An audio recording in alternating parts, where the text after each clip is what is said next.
Hi, everyone. Welcome to Start the Week with Spencer. This is our weekly webinar here at Doman International, where parents of children with special needs from around the world join us and ask their questions. And we do urge parents to ask us their most important and toughest questions so we can provide answers.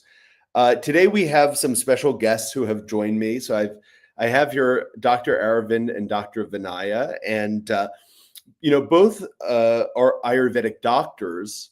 But today, I've really asked them to join to talk more as their experience as parents doing a Doman program with their daughter. And so I'm sure that as they talk, they might address certain nutritional things because they're both experts in that area. But I just value their experience and opinions as parents as well.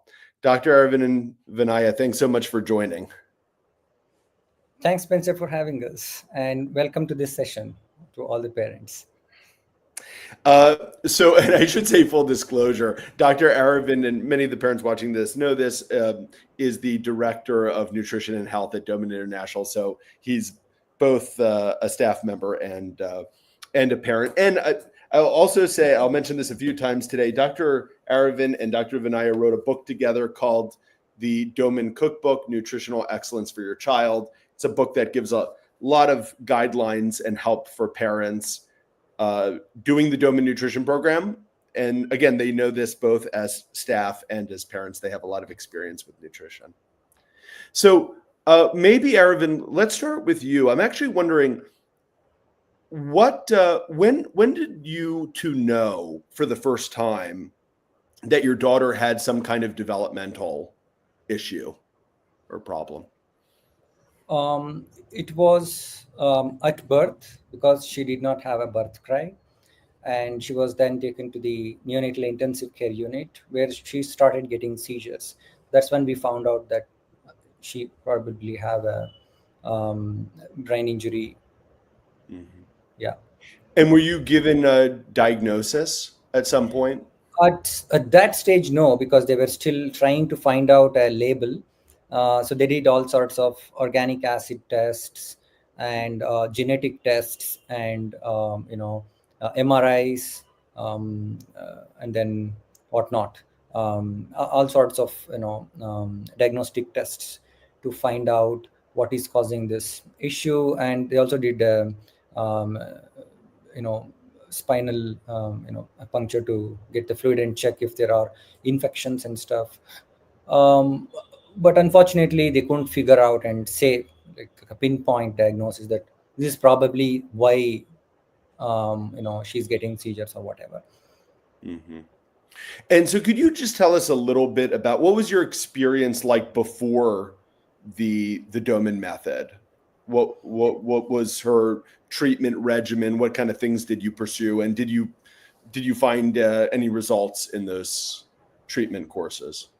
Yeah, so as parents, we did the conventional approach of neurorehabilitation, visiting different pediatricians, neurologists, epileptologists, physiotherapists, occupational therapists, and discussing with them what's the best way around. So many views like wait and watch to putting on multiple anti-epileptics, as many as 5 or 6 at some stage, to just doing tests, or maybe even trying certain things like stem cell therapy and things, all those which were considered to be the best possible way out at that stage. We did as any parent would do at that stage. And probably the biggest challenge Vinay and I had was the physiological issues which used to come in the way of her development, and maybe even neurorehabilitation. For example, severe constipation, gut issues, and repeated respiratory infections, to sleep issues, feeding issues, all sort of things. So that was our experience initially, before we even knew about Doman method. Mm-hmm. I think Vinny, I could add if I have missed any. Yeah, Dr. Vinay, anything you want to add to that? Yeah, like Dr. Arvind said, we were totally in dark, trying to find solutions for our daughter. at birth we had a hint that there could be some complications in her development, but the intensity or the severity, it was very uncertain. But later, as she was around 6 or 7 months old, we tried all sort of alternative things we could help her. We visited multiple doctors, pediatricians, and nothing helped. We were really distressed. We were really at a very hopeless stage. That was the time when we really were very fortunate to find Domans actually. And Vinaya, how did you hear about the program? Oh yeah, this is very interesting. Very So interesting story. That yeah. the credit goes to I her. don't remember it, so I'm interested in hearing. Yes, the thing is, I used to teach at a university, and every day I used to browse on the internet that there could be something um, uh, in online that could help Janvi. So I used to try if there are any other treatments, stem cell therapy. Fortunately, there was one blog written by a parent, so about Domans, which she said there were like surprisingly, astonishingly excellent results with her daughter when they did the Doman program. And I got to know at that point, like, this is it. This is what we are looking for. And I just told Aravind to look the blog, and then he went to the website, and we searched everything about Domans, how does it work, and how much the parents have to involve in the program. It also covers not only just the physical development, intellectual development, nutritionally, physiologically, it could help Janvi. So we just knew that this is the right place we found for Janvi.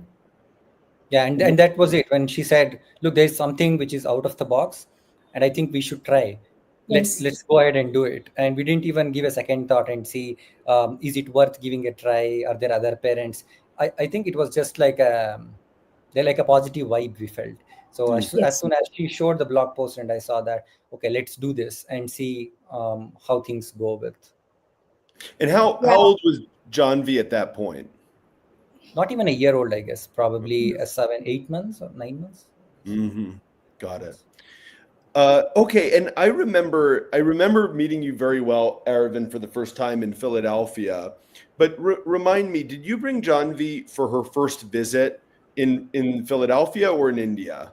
In India, Delhi. In India, okay, yeah. So you saw our team there for the first time, and so once you had taken, the Doman Method course, and you came for an appointment, what was the thing? Maybe Vinaya, I'll ask you this question first. What was the thing that really stood out to you about the Doman Method compared to the other approaches you had seen in the past? I would say the hope. Spencer, I went to the website and I read all the success stories, each and every kid's success stories in the website. And I was like, this is the hope for Janvi and where she is. So, this is the only thing which would help her to grow better. Okay, to reach her in a to achieve her potential in all the aspects. It could be physical, physiological, intellectual. So it was like a very striking thing that we thought that nothing would work, and this is the only thing which would help Janvi. And we really took step, and the results, I would say, are really, we are very happy currently with how Janvi is doing. Yeah, I think they added to what Vinaya said. It was mostly the holistic approach because mostly the thing that we faced as a biggest challenge is when we go and meet a uh, neurologist, he would say it's very difficult to say whether this is an epileptic jerk or whether it's something else, whatever. And then let's take the opinion of an epileptologist. And when we go there, they would say, let's talk to a neurosurgeon. Let's talk to and it's between the therapists. We are all the time entangled, finding who is going to address this specific issue, and then when that is addressed, some other physiological issue. Oh, for that you need to go and talk to pediatrician, and for this you need to go and talk to occupational. Here it's like a one stop Like for everything. complete thing. Yes. Yeah. Yeah, and I've never fully realized this until maybe this moment, but also it just occurred to me that when you have a team working together, very often, who all have a kind of holistically minded approach, sometimes people with certain specializations will come up with ideas for the other areas, because they're kind of approaching it from a little bit of an outside view. So, I work specifically in the cognitive team, and Dr. Aravind, you're in nutrition, and we have respiratory staff and physical staff. But sometimes it's people in other departments who actually come up with really great ideas. Because sometimes I think when you're so specialized and focused on one thing, you can be a little blinded. Yeah. So anyway, just a side thought that just occurred to me. When you started the Doman Method, what were some of the first programs that you started with John V? And what were some of the first changes you noticed? Yeah, the first thing was elimination diet. Because Vinaya was very keen on, we need to change the physiology, because every day it is only the struggle with feed and evacuation. And if we are able to address that, then the next challenge is her immunity, which was really being challenged to a great extent. So as soon as we started, the first thing we did was the elimination diet. We eliminated dairy and gluten with a great degree of skepticism, being medical professionals. This is bullshit, it's not going to work. But anyway, let's do this. So dairy gluten elimination, and we saw changes in, I think, less than a week or so. Yeah. And it was straight 12 months she didn't have any episode of respiratory illness, no infection, no illness, nothing. That was like a huge accomplishment. Her bowels became regular, immunity got better, she started sleeping better. It was like a big change. Yeah. Sir, anything you want to add to that? Yeah, he's just telling about his department nutrition thing. So I would have to add. So we also, Janvi was functionally blind.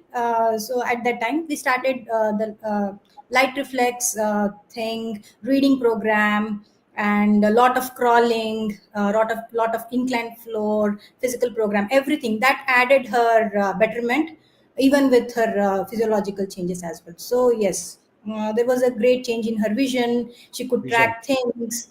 Yeah, yes, those are the few things we started with. Yeah. Could you just tell us a little bit about what that experience was like for John V, being functionally blind? I mean, was she not responding to anything visually? What was her vision like? Yeah, it was basically, to know that she had cortical visual impairment, we took a few months. Because it was again a bit of back and forth between the pediatrician, the ophthalmologist, and how to assess, because she had a specific complex partial seizure which would make her turn to her right side constantly. It would be like clusters of turning. So when we are showing the objects, that would come in the way of the tracking. So we didn't know whether she's actually tracking or whether it's the jerky movement which is making her turn to that side. So it was very hard for us to even assess or analyze that. But with EEG and the visual examination, they come to a conclusion that yes, she cannot see, she's functionally blind. She probably can perceive light. That's probably it. And we have to see, based on some intense visual stimulation, if she can regain some amount of vision, is what the thing was at that stage. And yet she was not responding, or even tracking was it put us out of question. So our aim was to at least just know if she can see outlines, or anything like that. That was it. Yeah, now she can read books. Yeah. Yeah, now she can read books. Yeah, exactly. Dr. Vinaya, it was mentioned before by Aravind that I think John V at one point was up to, I think, 5 anti-epileptics, if that's correct, medications. So I'm wondering, first of all, did that help with controlling the seizures? And then my second question is, were there any side effects or issues to being on that many meds? Yeah, it scares me even now to think of our visits to neurologists and different specialists. So there were like lot of medicines, sedatives and steroids which were given to her, which would make her physiological functions more worse. She used to be constipated, never slept throughout the night, feeding issues, and it didn't even help with her seizures. So it was like just we were putting her on some chemicals without any positive results, and which would make us more anxious, because at some point we were like, those chemicals, we were also very scared to eliminate them directly, because while introducing, there were a lot of medications, we got it done, but when to stop it, how to stop it, even though when they are not beneficial or useful. So that was the biggest challenge we faced. Mm-hmm. Got it. Okay, uh, so John V, you talked about doing the elimination. You started with the elimination diet. Uh, did you begin a respiratory program with her? And if so, how do you feel that helped? Yeah, we started with a breathing enhancement program. That was the first program, respiratory. And I think her seizure pattern constantly changed every 6 months, just like the seasons in India. So it would change from smaller and multiple seizures to longer, smaller seizures. And because we also changed the program every 6 months, initially it was hard for us to know whether we should consider this as a positive or a negative change. But over time, we found out that she has problems with oxygen saturation, which at times even now she has a problems with. It would suddenly drop to around 80, 85, then kick back to 98, 97. So the breathing enhancement pack really helped her with um, the oxygenation. The reason for us telling this is because her respiratory rate was very high, which is very typical of a child with cerebral palsy diagnosis. It was around 48, 50. It was almost like 1 per second initially, an Wow. approximation. So now it is around in her 20s, maybe 21, 22. And there are many instances where it dropped down to 18, 19. So which means that the lungs are not now needing as much effort it used to initially before starting a respiratory program. So the efficiency of the lungs really improved, which also helped her sleep really well. Because sleep was a very big issue. Like, along with her, none of us slept for the first 1 or 2 years. Yeah. And how's her sleep now? Very good, peaceful. Very good. Yeah. She And I think sleeps more also, than everyone else probably in the house. yeah, we should thank Melissa for that actually. Yeah, sleep coaching. Because I think it was also a problem with medications, that her sleep wake cycle was also like totally messed up. So Melissa guided us with the sleep trend. So that she said, this is the first thing you need to get started, because unless you correct the sleep and wake cycle, you can't get started with a program. The day she would sleep, night she used to be awake. It was all like a mess. But I think it took just like a week or 10 days, and she was just sleeping peacefully through the night. And now she doesn't even need a nap at noon. Mhm. She just Yeah. hits the bed by 9, and you know Yeah, because I mean, sleep, as you know, is crucial, because if a child isn't sleeping well, they don't have energy during the day to do the program. It inhibits their ability to learn and take in information. It's going to affect their mood and make them more irritable. It'll make them more prone to seizures. There's no question that sleep interruptions are bad for seizures. Weakens immunity. They'll get ill more often. So yeah, so many different things. And probably many things I'm not even thinking to mention. So just looking at John V's kind of quality of life, how would you compare when she started the program to today? you want to start? Yes, I think she is totally a different kid now. So where she started and where she is now is totally different person. Earlier, I would describe Janvi as a very cranky, constipated, not so happy, being very scared, hypersensitive of sounds. So that was the old Janvi. But now I can see a cheerful, more understanding, calm, and better sensitive for sounds, sleeping well, interacting with us very good, and being a part of family. Earlier it was like totally she was different from us, but now because of the program we are including her in everything we what we do. It could be during reading program, during choice board, while watching TV, or if she have to interact with the guests. So we use all the Domain things like choice board, FC, and other things where we can make her as more interactive, like other persons in the family. I think one of the, sorry to, Yeah, no, go ahead. Go ahead. um, along with John, I think the quality of life For us, for all of us, because initially it was, even with the light stimulation, she used to get a seizure because she had that reflex seizures with any sort of sensory stimulation. It can be sudden touch. Someone just comes and tries to hold her.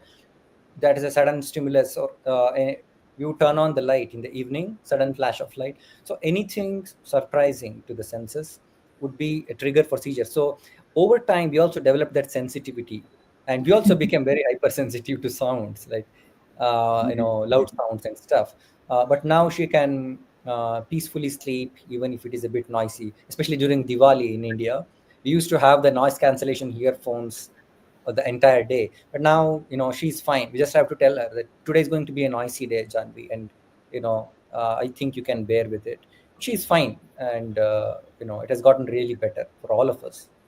yeah, I would say it's like happy Janvi and happy us as well as a family. Yeah, yeah, absolutely. And I want to invite anyone watching now, if you have any questions for Dr. Aravind and Dr. Vinaya, go ahead and start typing them into the comments box. If you, doesn't matter, you could type it on Instagram, Facebook, YouTube, and we'll answer it. Yeah, you're getting a unique perspective both as parents and also Ayurvedic physicians and nutritionists. How is, out of interest, how is John V's, I'm not sure if we discussed this specifically, her seizure situation now compared to before? Yeah, so it has um, been the best, I think, now until these many years, that she's not getting seizures with specifically with any of the sensory stimulus like before.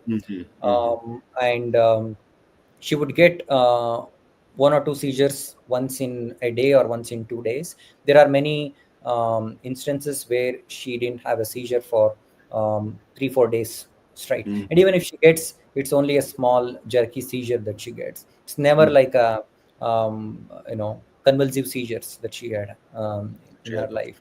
So it has been Yeah. really transformative, I would say, especially with seizures Yeah, I specifically. think I should tell the viewers that she used to get more than 100 seizures per day. So Yeah, with that reference, I'm saying it's very minimal now.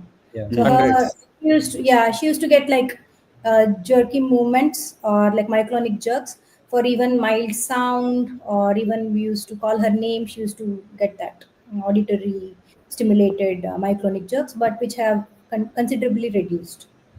Got it. And Vinaya, you mentioned before the choice board. I happen to have some examples here of choice boards, just so Yes. people know what we're talking about.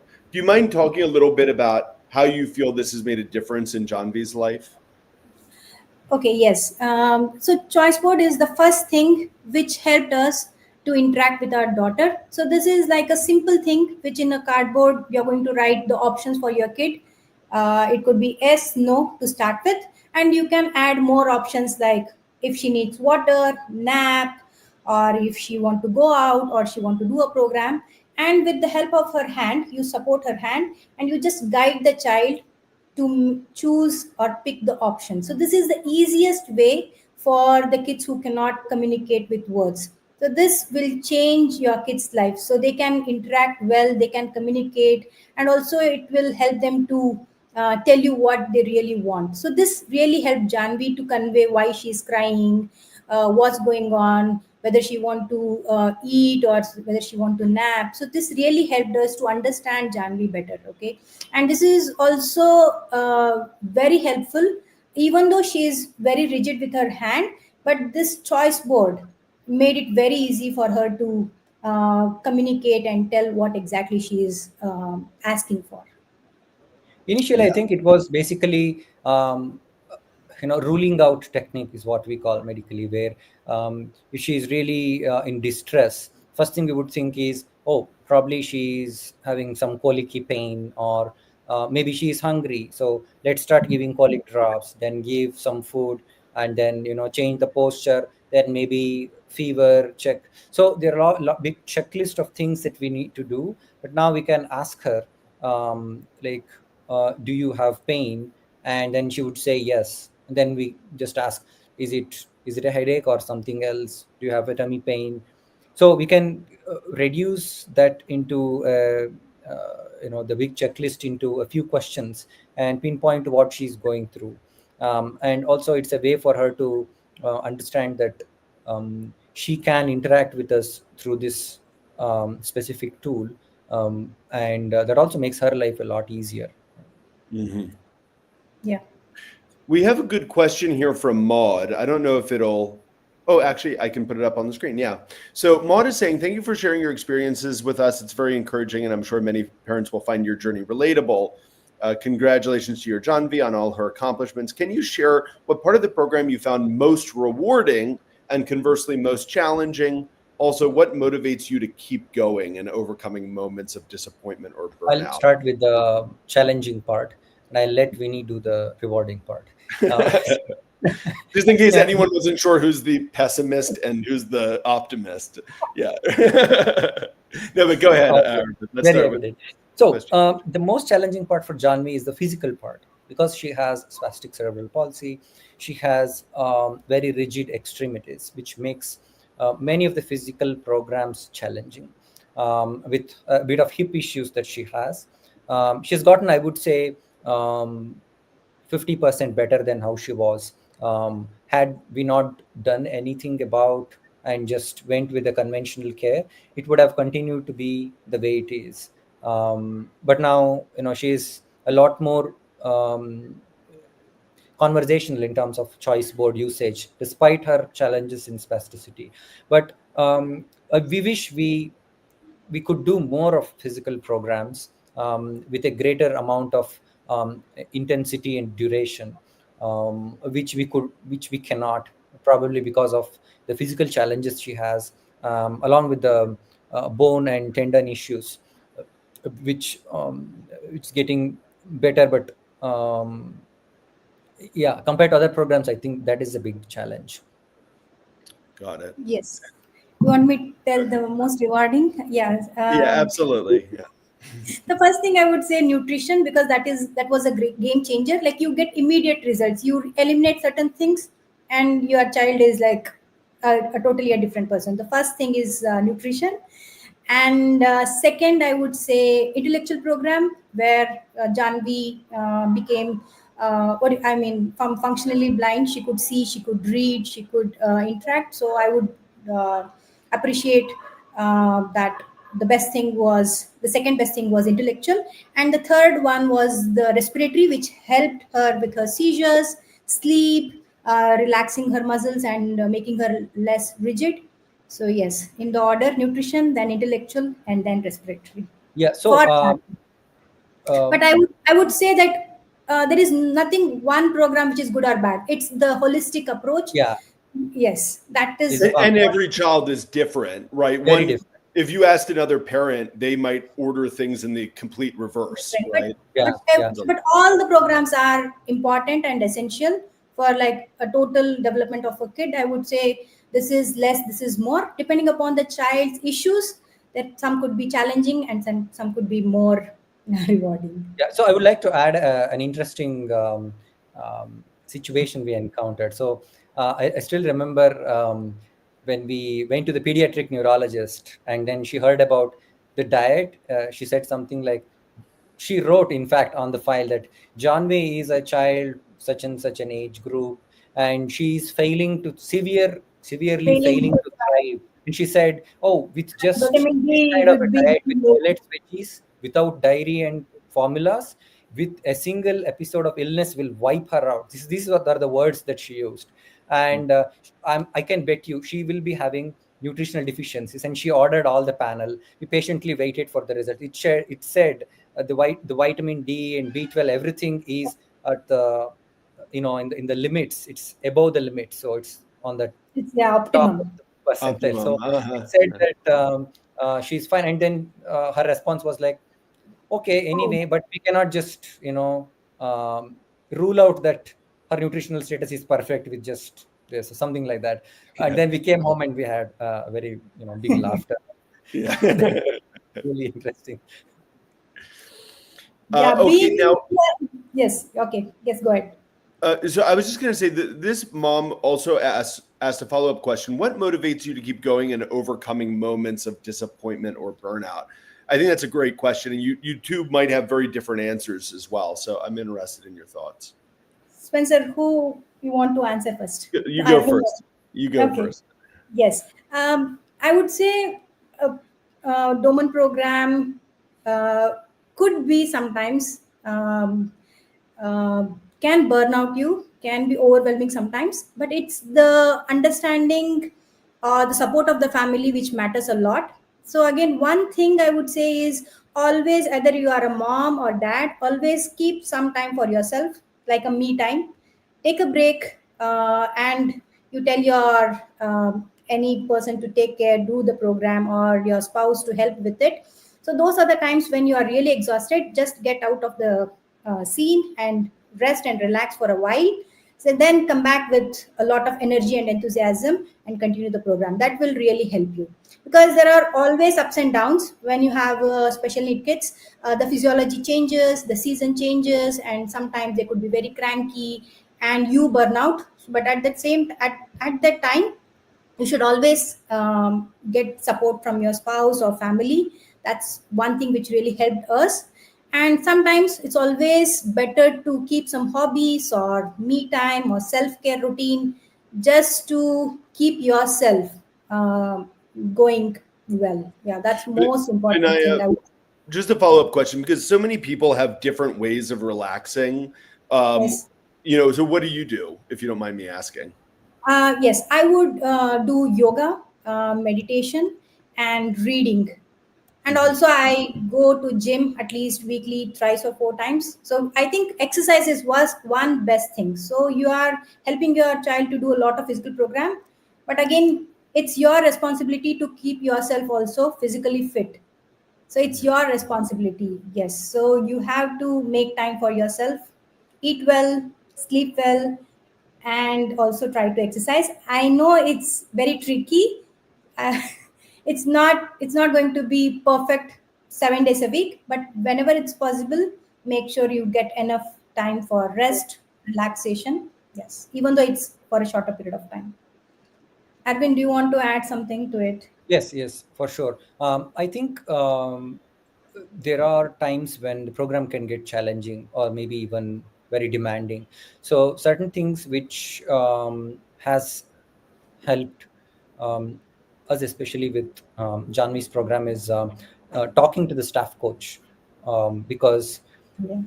they would have seen, for us, maybe for example, if Janvi is not sleeping for a week and there are problems, or maybe even she's in pain, she's unable to do a particular program, it is just one child that we are seeing. But for the staff coach, they might have seen hundreds, so they will have more inputs on what probably is the case. I'll give you an example of when we started the program. I think in the first year itself, she started getting extremely irritable in the evenings. I think, when, if you remember, so she would be very cranky, crying all the time, and things like that. And we really felt distressed. And in one of our calls with Melissa, she said, "Oh, from cortically blind, probably she's perceiving light better. So I think evenings, instead of just her perceiving a bit of light in the day, and then evenings when the lights get dimmer, she may not even perceive it. So it was basically night from 6 p.m. onwards. Maybe she is perceiving more light. Why don't you dim the lights and see?" Right from that day, it worked. Her crankiness just vanished in a day or two. So maybe I think one of the things the parents need to do is, instead of just them thinking about the situation or having the conversation in their own head, they need to talk to someone, being in support groups, like one Morgan has, or maybe talking to your staff coach, that gives a lot of motivation. The second is, I think, celebrating small wins, which parents usually fail to do because they always have this big goal of walking. Is my child walking, talking? That is fine, but you also need to celebrate smaller wins, where if you have accomplished the entire program for the day, it's time for you to celebrate. If your child had their first words, or maybe they did choice board for the first time, so even smaller things you need to accomplish. I think celebrating those wins will make both the child and the parent rewarded, which is very important. That's great. There's a question here from Leslie about how we mentioned labels earlier. So she's asking, are there any specific labels that were placed on John V that you feel have been proven wrong through your experience, or that you feel she's been able to overcome?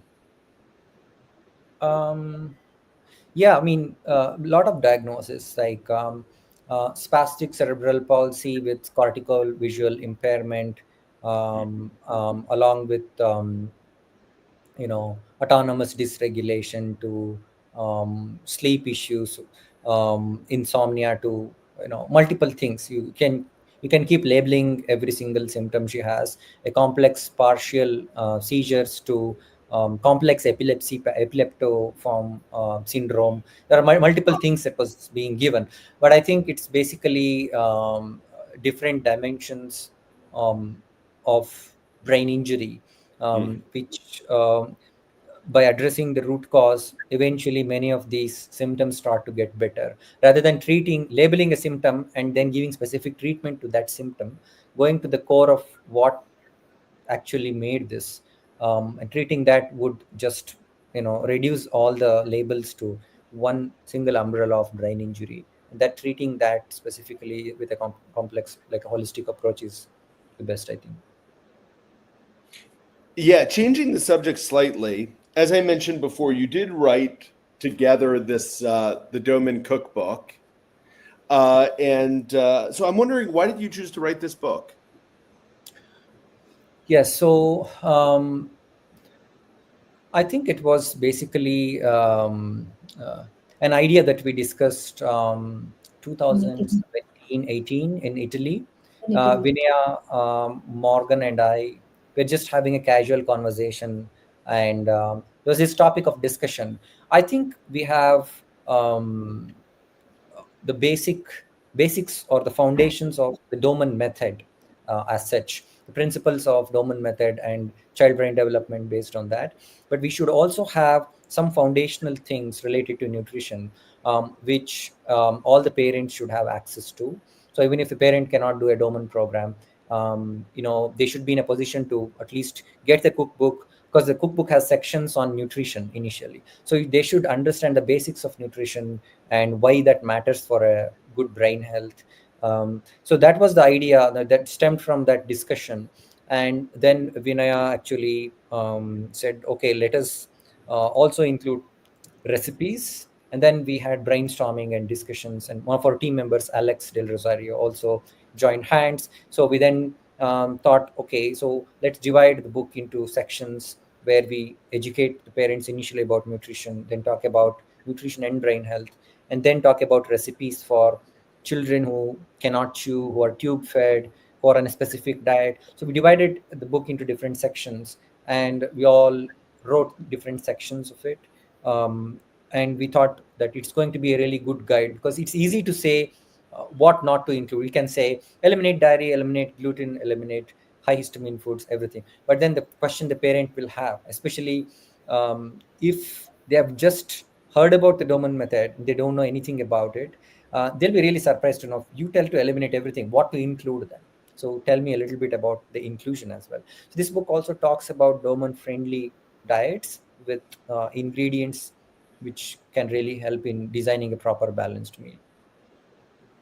Yeah, we have a follow-up question here. Where can I get the cookbook? You can get it on Amazon. That's usually the easiest place to find it. If you don't have Amazon in your respective country, if you reach out to Doman International, if you contact us at admin@domaninternational.org, we can help get you the book. Vinaya, anything you want to say about the cookbook?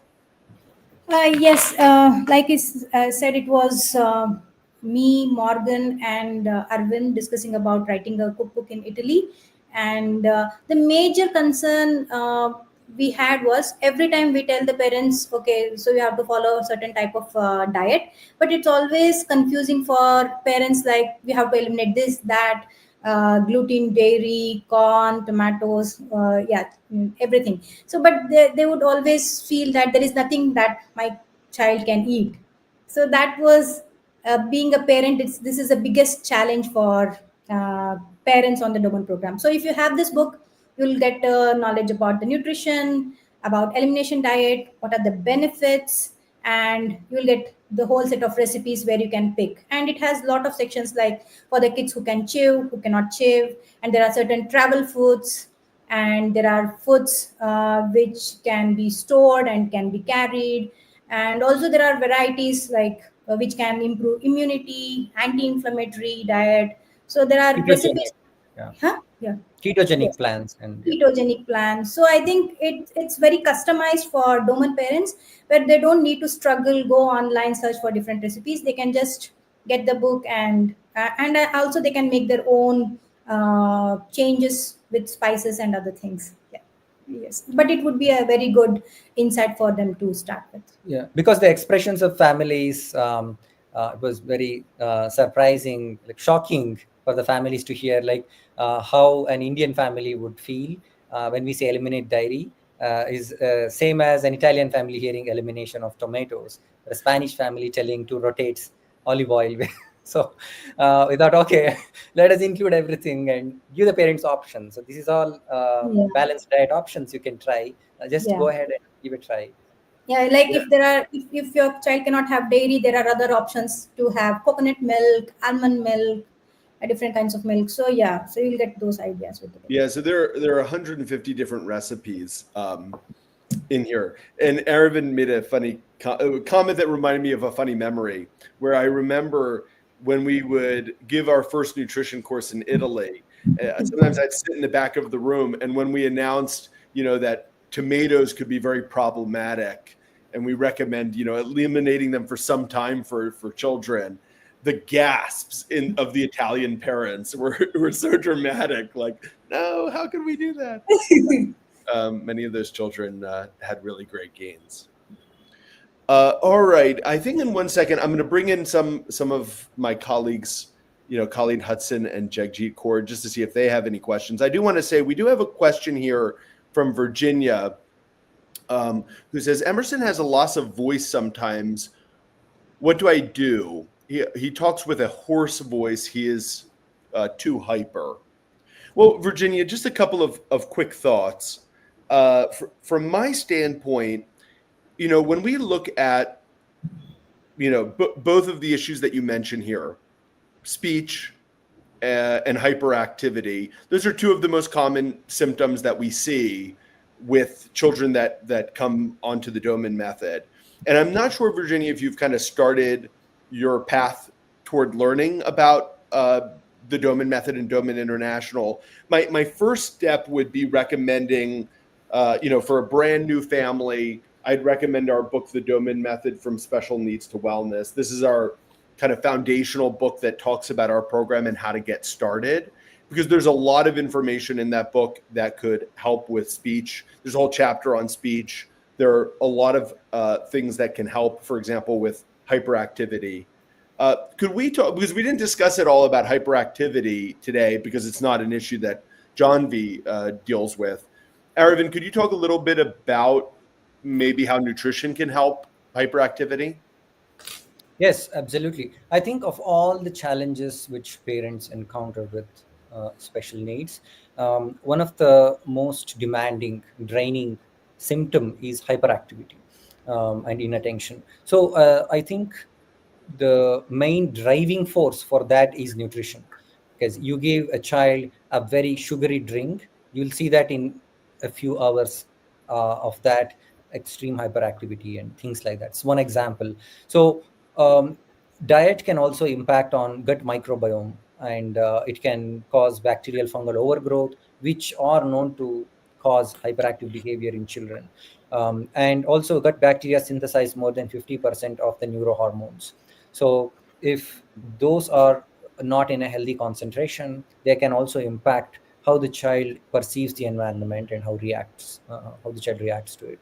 So with hyperactive kids, I think even though they don't do any other program, the first thing they should do is the dietary changes. So once they start with the basic foundational dietary recommendations, then they should get started with all other programs, which can then help the brain in organizing itself, which is, I think, a great combination that the parents need to try.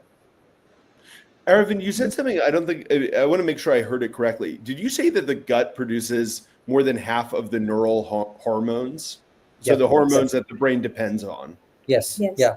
The dopamine, serotonin, all of those, they are not, all of them are not synthesized in the brain. They are basically synthesized in the gut by the microbiome, and they are then released. So just imagine, even if the microbiome is, problematic, even if it is 1%, that can impact the brain chemicals so much. So it's very, very crucial that the gut health is addressed first.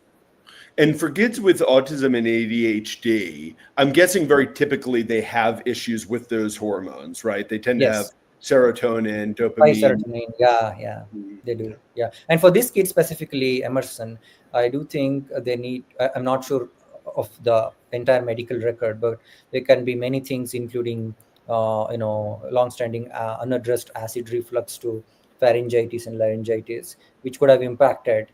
And whether this loss of voice is transient, or was it something which happened over time?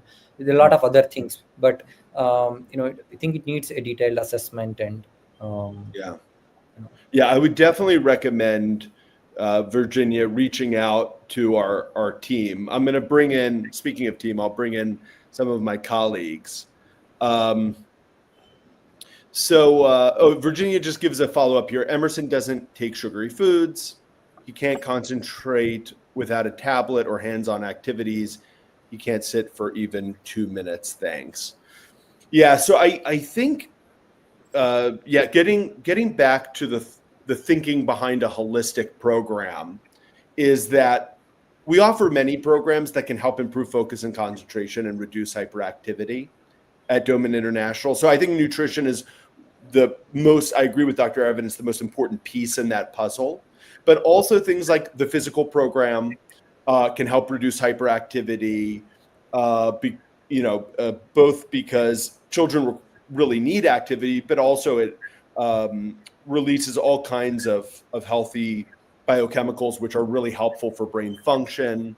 And certainly the cognitive program or the respiratory program, all of these things can be helpful for this. So for Colleen and Jagjit, have either of you ever spoken to Virginia before? No. I'm putting you on the spot here. Maybe, Maybe, possibly. okay. I think I know several parents named Virginia, and I can't remember all their kids' names, so I'm so sorry. Okay. But I think perhaps we have actually. Yes, yeah. Okay, got it. All right. So Virginia, Also, knowing where they're from is helpful to me. Yeah. So The Virginia, whole world. feel free to, if you go to our website, domaninternational.org, there's a contact form. If you fill out the contact form, one of our, members of our team will get in touch with you. But also if you have been in touch already with Colleen or Jagjit or any other member of the staff, if you reach back out to them just to learn more, maybe about first steps, that would be great. Colleen and Jagjit, I'll open it up to you. Any questions that you have for Aravind or Vinaya that I didn't think to ask? Jagjit, you want to go first? Go ahead. I don't have any questions, but welcome to the show, actually, Aravind and Vinaya. And I know them from a very long time, from the time they started the program. I just want to tell everyone that sometimes we look at what the person is doing professionally, but we have many professionals in our organization who have either worked very closely with kids who had special needs, or they are parents themselves. So that really makes a huge difference, because they look at every child from a personal point of view also, and a professional. And I want to say, I've never seen a medical professional I'm sorry, Vinaya, but I'm just telling it for Dr. Vinaya, much better than Dr. Arvind. I'll tell you, even if I have to go to a doctor, I'll go to Dr. Arvind and no one else, which I already do actually. Yeah, I agree with you, Jagjit. The respect I have for Aravind is immense, but I also know from Aravind that he often goes to Vinaya with questions. So No, I definitely know that. Yeah, I know, but I'm just saying, I know Vinaya as a doctor, but on more of a personal front. And I have seen one thing I really want everyone to know, that when both the parents are together as a team, that can bring a lot of good results for your child. And I have seen them working together as a team with Janvi, and I think so. The teamwork, the dedication, and the hard work actually brought the changes in Janvi. Of course, the program was there, but if the parents are not a team at that moment, that will be very difficult. But I have seen both of them like taking time for themselves, focusing on their professional career also, but at the same time working as a team, as parents together for Janvi. Yeah, I think Jagjit is the first person, like point of contact, was Yes. coordinating both of us for our programs in Philadelphia and in India, and she was like a kind of multitasking, and she was the one who onboarded us as a family entirely to the Doman Method. and Yes.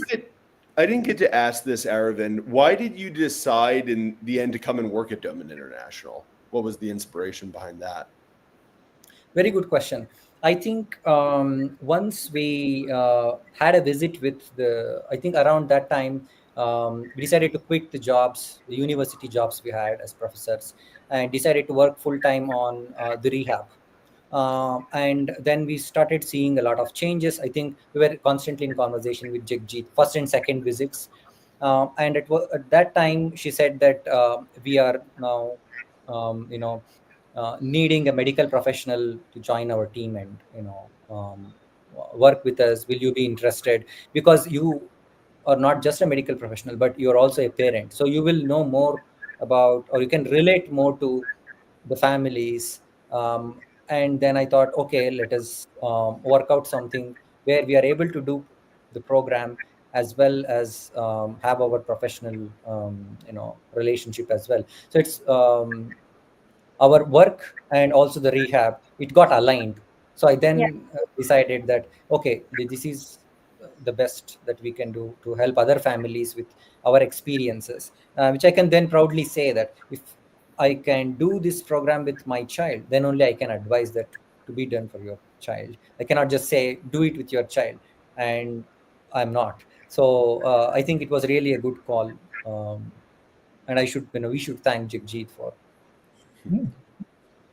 Yes, I think huge respect, lot of love for Jagjit. I think she's the one of the what do you call foundation member for Domans, I would say, and the care concern she have for parents is I can't define them in words.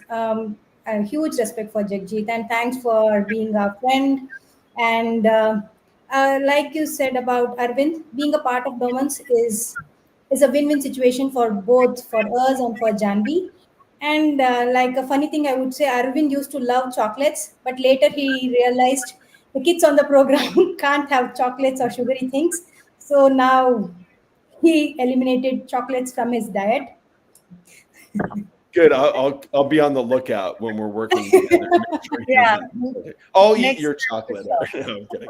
Yeah, so Um, this is very important just to say that if we can do it with our kid, so then we can proudly say for other parents also, it's definitely you can do it. Doable, You can yeah. see changes. possible. Yeah. Yeah, you can see a lot of wins with your kids. Yeah. Colleen, any questions for that you have for Aravind or Vinaya? Well, yes, I am astounded to learn that the gut is responsible for half of the neural hormones. I didn't realize it was that big of a deal. And I'm wondering, I love how honestly every time I hear from either of you, I'm like, oh, that's cool, and I end up using new things that I learned from you when I'm in conversation with parents, because after I hear something, it seems to come up. which is really helpful. So thank you so much. So what would you recommend for families who maybe are, not quite ready to take an appointment, but they're thinking my kid's diet could definitely be addressed in this way and start having a boost? What should be their first step? Should they look to, now obviously if a kid has major sensitivities and is very, very picky, that's a totally different issue. But let's say it's a kid who food is not an issue for them to eat. What should they start in terms of their diet, do you think? Yeah, I mean, at least they should consider a nutritional consultation to begin with, because then we can assess the medical records and think of possible tests, like advanced functional tests we do to know how is the microbiome, how are the neurochemicals, what other physiological issues the child has, which we have missed until now, and then design a specific diet suited for the child. So at least that is one thing. The second thing is at least they should consider a elimination diet based on the aspects that are mentioned in the book, or at least the Doman Method course, where there are specific recommendations on what alternatives can be considered for the things that are told to be eliminated in the diet. So those are the initial things. As soon as they do these changes, they'll start to see a lot of physiological shift. And at that stage, the parents will really feel motivated to do more. Yeah, thank you so much. I think a lot of families, I do too, get hung up on starting. Like how do we start? It's so frightening to think about readjusting your whole diet, but it's really a matter of just step by step. Thank you. Yeah. I'll finish off with one last question for each of you. Dr. Vinaya, what advice do you have for parents out there? If you met a parent who was kind of considering the program but not sure what to do, what would you tell them? I'll just tell them to take a initial appointment with them, or at least read all the books from the Domans, so that they'll get a proper insight what this program is about. And also, I would like them to reach out to any staff member to get better guidelines from you guys, so that they can plan what exactly they have to do for their kids. And also I would tell them just that's it's very important to take steps. I think that would be like a game changer. And definitely Doman International will help your child, so please go ahead. Great. Dr. Aravind, my question for you is, if you could give one message to all the doctors in the world about children with special needs, to help them be better doctors, what would you tell them? I know that's a big question. It is a very big, responsible question. I think I would say that our understanding of the brain has constantly been evolving. So what we thought in 2015 when Johnny was born about brain is totally obsolete now. There are a lot of other things. Now even doctors know that the brain stem cells are active even at the age of 80 and 90. So it's not that they are gone. After 6 years, nothing can be done. So that is not true. So there is a way in which the brain can be helped at any stage in life. So I would just request the medical professionals to be, in that open-mindedness, and be receptive, and in a way to help children in whatever way they can, by supporting the families rather than you know kind of demotivating them by telling how worst things can be, because that was one of the things that was told to us initially. And then Janvi proved that all those things are wrong and I can get better. So do not judge a child's ability depending on the diagnosis. Yeah. And just be open minded, and try and be kind of receptive in terms of what therapies are available in the world, and educate the parents about them and support them as much as you can. If we can't help, at least we can guide them and support them. That's the best we can do as medical professionals, rather than shunning the parents down. That would be my message. Great. Thank you so much. That's a great place to end off. I'm just going to share here, if anyone wants more information about what we do at Doman International, you can go to domaninternational.org, fill out the contact form, and one of our great representatives like Colleen or Jagjit will reach out to you depending where you are in the world. Aravind and Vinaya, thanks so much for joining. I really Thanks for appreciate having us, Spencer. Thanks, Thank you, Spencer, Rex for and having Colleen. My pleasure. All right, everyone, have a great rest of your week. Bye-bye. Thanks. Bye-bye. Bye-bye.